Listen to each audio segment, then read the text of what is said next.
Josiah Gordon "Doc" Scurlock was an American cowboy and gunfighter. As a founding member of the Regulators during the Lincoln County War in New Mexico, Scurlock rode along such men as Billy the Kid. He was born in Tallapoosa County, Alabama, January 11, 1849, the sixth of 11 children born to Priestley Norman Scurlock and Esther Ann Brown. Josiah was said to have studied medicine in New Orleans, thus receiving his nickname Doc. Doc went to Mexico in about 1870. While there, he and another man had an argument over a card game and drew their pistols. The other man shot first, and the bullet went through Doc's mouth, knocking out his front teeth and coming out the back of his neck. Doc quickly returned fire and killed the man who shot him. Since the bullet made a clean exit, there was no infection and Doc survived. In 1871, Scurlock went to work as a line rider for John Chisholm. He and other riders were also used to defend Chisholm and his cattle holdings in the event cattle rustlers attempted to prey on them. Sometime during 1873, he and Jack Holt were surprised by a group of Indians, and Holt was killed. Scurlock found refuge among some rocks, and after a protracted fight, he killed the Indian leader. During the night, he slipped away and walked 20 miles for help.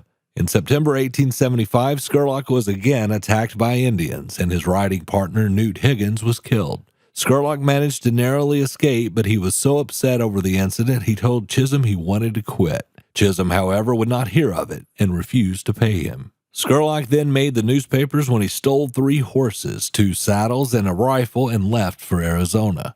Chisholm sent some of his men after Scurlock, and they caught up with him. But when he explained that he took the things because Chisholm would not pay him, they agreed with him and let him go.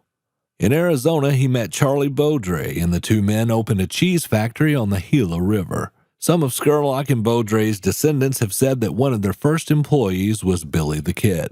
After they closed the cheese factory in the spring of 1876, Scurlock and his best friend Beaudry returned to Lincoln County, New Mexico, where they bought a ranch on public domain land from the Rio Ruidoso from businessman L.G. Murphy on credit from his company L.G. Murphy & Company. Little did Scurlock know he had entered a scene for one of the bloodiest conflicts of the Old West, the Lincoln County War.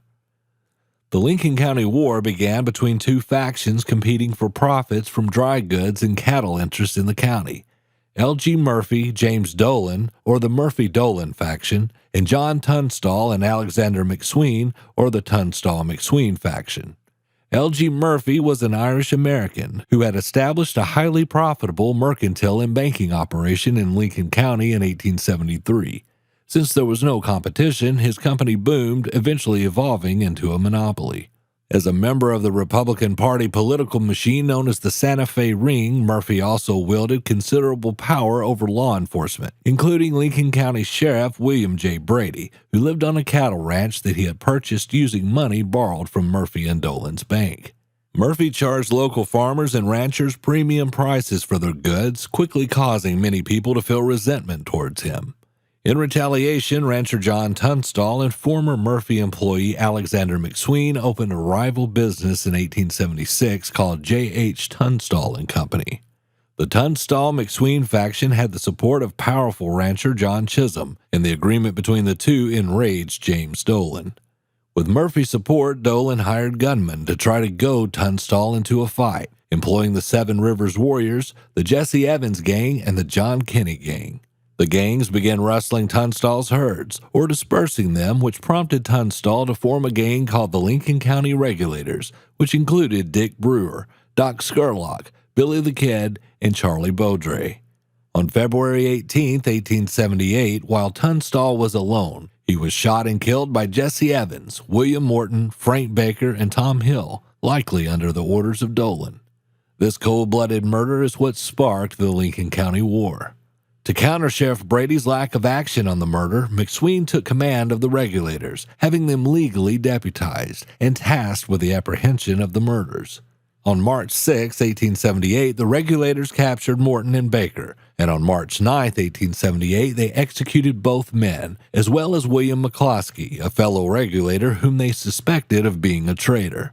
On April 1, 1878, the Regulators ambushed and murdered Sheriff Brady and Deputy George W. Hindman.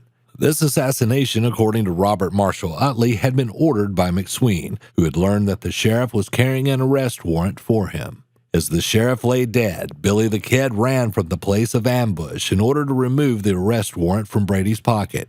Instead, he was driven back and slightly wounded by the gunfire of one of Brady's deputies. Several other killings following this were committed by both the Regulators and the gunmen employed by Murphy Dolan.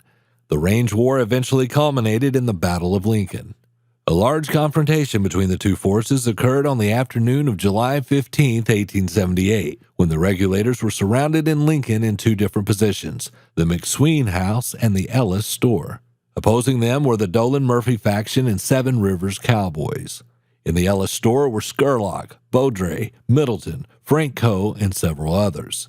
In the McSween house were Alex McSween and his wife Susan, Billy the Kid, Henry Brown, Jim French, Tom O'Folliard, Jose Chavez y Chavez, George Coe, and a dozen Mexican vaqueros. There were also about 20 Mexican Regulators commanded by Jose Fita Chavez positioned around town.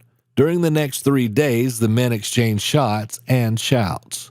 Tom Collins, one of the McSween house defenders, was killed by a stray bullet.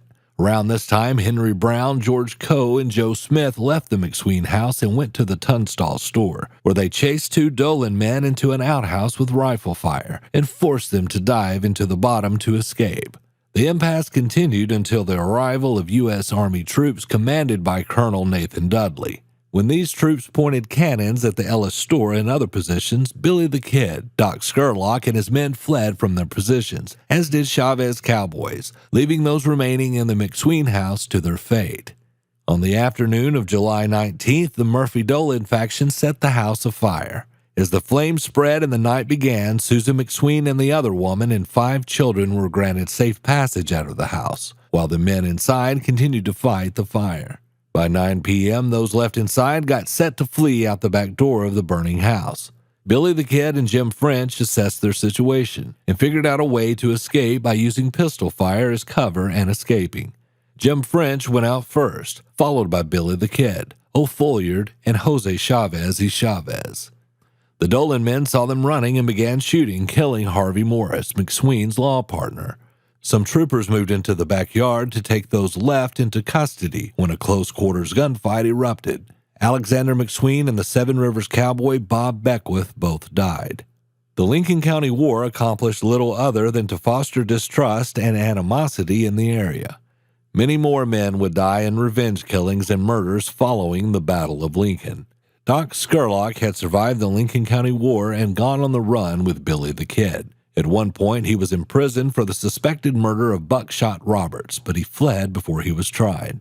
Later, Billy the Kid led a rustling operation against John Chisholm, stealing a large number of cattle. After an infuriated Chisholm sent a posse after the rustlers, Scurlock decided to leave the gang.